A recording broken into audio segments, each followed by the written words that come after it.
राम राम दोस्तों। आज मोदी जी ने भारत के नाम पे जो संदेश दिया है, संदेश कम पाकिस्तान, चाइना और अमेरिका को धमकी देता था। जिस तरह से आज दोपहर में तीनों सेनाओं के डीजीएमओ ने जो प्रेस कॉन्फ्रेंस की है, उसमें तो जो रामायण की चौपाई पड़ी है, दिल खुश होगा, दिल गार्डन गार्डन होगा दोस्तों। जो उन्होंने भय बिन होए न प्रीत,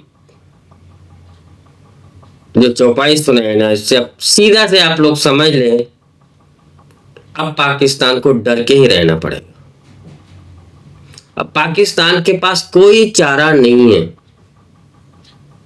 और एयरफोर्स ने जिस तरह से जैसे इनको चुन चुन के मारा है ना, ये पाकिस्तानी अपने 7 पुश्तों में भी नहीं भूल पाएंगे।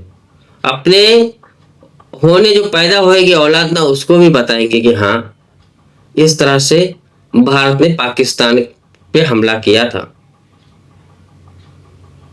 बोलते रिहाब खान के पास, सरौदा के पास उनका न्यूक्लियर स्टोर था, वहां उसके आसपास रेडिएशन हुआ है।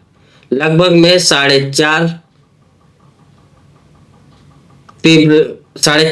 तीव्रता का भूकंप जैसे आया था, अर्थक्वेक आया था।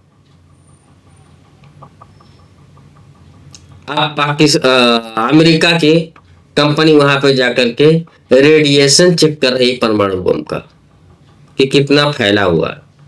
आप लोग यकीन करें, 10-15 दिन या महीने के बाद में पता चलेगा भारत ने पाकिस्तान के परमाणु का कितना ज्यादा नुकसान किया है।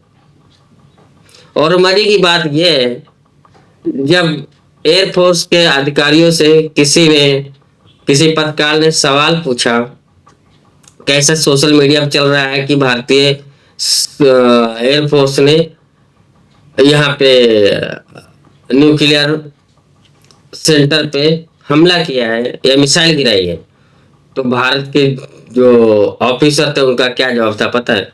मुझे तो मालूम ही नहीं था कि वहां पे न्यूक्लियर इनका स्टोरेज है। भला बताओ, ऐसा कैसे हो सकता है मालूम ना हो? इसका मतलब है वहां पे मिसाइल गिरी है और अच्छा खासा वो स्टोरेज में डैमेज हुआ है इनका, और अंदर ही न्यूक्लियर फट गया, वो इनके जो भी स्टोरेज बनाए थे पहाड़ के अंदर। लेकिन ये रोए तो रोए किससे, कहे तो कहे किससे। और भारत भी मजा ले रहा है कि हमको पता ही नहीं इनका न्यूक्लियर कहाँ पे है।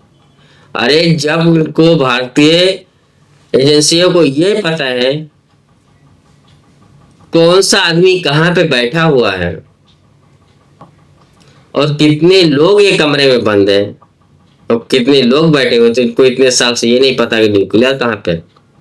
इसको बोलते हैं प्लानिंग। प्लानिंग से मारा है। मोदी जी ने यह भी कहा कि खून और पानी एक साथ नहीं चलेगा, वार और ट्रेड एक साथ नहीं चलेगा, आतंकवादी और बातचीत एक साथ नहीं चलेगा। तो समझ लो। और ये भी कहा कि जो ऑपरेशन सिंदूर है वो बंद नहीं हुआ और रोक दिया गया, उसको रुका हुआ है, लेकिन ये हाँ एक्टिव है जब तक पूरी तरह से पाकिस्तान में आतंकवाद खत्म नहीं हो जाए, तब तक ये ऑपरेशन एक्टिव रहेगा। और जब मौका पड़ेगा तब ऐसे ही पाकिस्तान को बजाएंगे।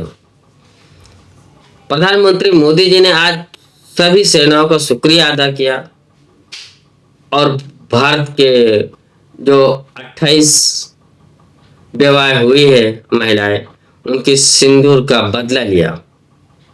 ये बहुत बड़ी बात है। एक जमाना था जब भी भारत पे हमला होता था कि कांग्रेस की सरकार पाकिस्तान का नाम नहीं लेते थे, बोलते थे पड़ोस से आ रहा है, बॉर्डर उस पार से टेररिस्ट आ रहे हैं। एक जमाना था जब साल में 8-10 बम ब्लास्ट ना होते हो, हम लोग ये सोचते थे, बस में जब किधर निकलते थे, ट्रेन में निकलते थे, लोग अनाउंस होता था कि अगल बगल कोई लवारिस सामान मिले तो उसको छूना नहीं, उसको पुलिस को बताना। बस के पीछे लिखा रहता था क्या बैठते वक्त अगल बगल देख करके बैठे, कोई लवारिस सामान ना हो। ट्रेनों में लिखा रहता था, बाहर निकलते थे कोई कुछ पड़ा रहता तो उसको छूने से लोग डरते थे कि इसमें बम रहेगा। कितने कहीं पे कोई बैग भूल गया, कुछ भूल गया तो उसको लोग बम निरोधक दस्ता आता था उसको चेक करने का, इसमें बम तो नहीं है। तो ये हालत थी। मुंबई में 26/11 हुआ, क्या हुआ उसका? आज ये कांग्रेस सिखा रही क्या इंदिरा गांधी होती तो ये होता था वो होता। अरे इंदिरा गांधी ने क्या क्या नुकसान किया है वो नहीं, वो एक कर लिया, सेना की बदौलत हुआ था। 1971 में जो बांग्लादेश आजाद हुआ, सेना और रॉ की वजह से हुआ था। उसमें इंदिरा गांधी का कोई योगदान नहीं था।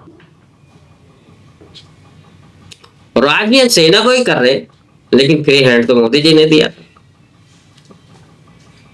तो जो ये पाकिस्तानी है, ये पक्की बात है, इनको जो जो दर्द दिया है भारत की सेना ने, ये दर्द इनके साथ पुरखों तक नहीं भूलेंगे। दोस्तों वीडियो यहीं समाप्त करते हैं। प्लीज वीडियो को लाइक और सब्सक्राइब जरूर कर ले। जय हिंद, वंदे मातरम, भारत माता की